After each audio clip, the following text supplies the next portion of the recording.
विवाह का प्रस्ताव आया।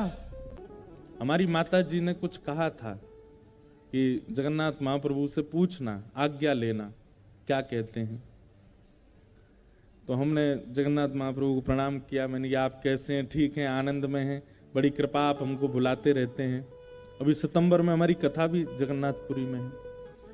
तो मैंने कहा आपकी बड़ी कृपा है कि आप दास को बुलाते रहते हैं, भोजन प्रसाद सब प्रेम से पा रहे हैं, आप श्रृंगार खूब बढ़िया करके बैठे हैं। पहले वार्ता हो गई, फिर जो माँ ने कुछ कहा था वो पूछा। मैंने कि महाप्रभु जी ऐसा ऐसा कुछ भाव माँ का है, सब आपको जैसे रुचिकर लगे आप आज्ञा देना।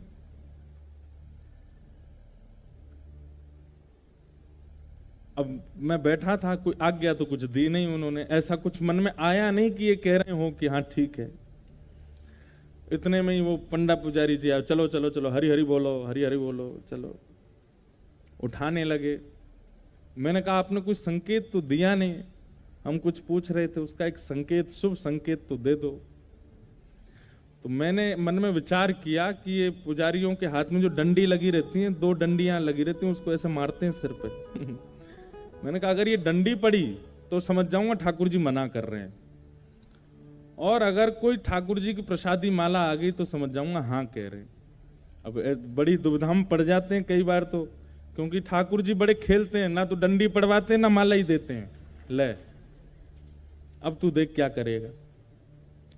तो बस जैसे ही मंदिर से निकलने का भाव आया, अब मैं पीछे मुड़ मुड़ के, देखते ही इतने से हैं, एक तो बाहर से देखो इतने ही दिखते हैं।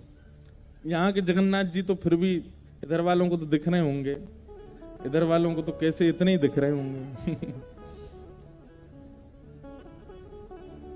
तो मैंने कि संकेत दे दो कुछ। इतने में ही बस कहा ही था, एक पुजारी जी भीतर थे, वो पहचान गए, दौड़ गए, रुको रुको रुको रुको व्यास जी रुको रुको रुको, झोली करो। तो मैं वस्त्र आगे किया, उसमें तुलसी जी पधरा दी और फिर ठाकुर जी के श्री अंग का कमल पधरा दी। लो ऐसे हमारे ठाकुर जी हैं श्री जगन्नाथ जी। तो ठाकुर जी ऐसा नहीं कि कान में आके कुछ कहते होंगे या आपको बैठा के बोलते होंगे।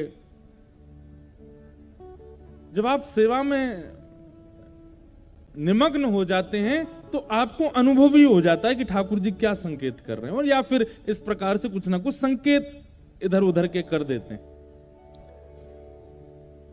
तो ठाकुर जी ने कहा भाई गर्भगृह में तो बलराम जी बैठे हैं, यहां तो मीटिंग करना सब फेल है, लेकिन ये रामानुजाचार्य जी और इनके भक्त यहां से कैसे जाएं? वो बेचारे उड़िया भक्त हमारे बाहर खड़े हैं, वो भीतर कैसे आएंगे?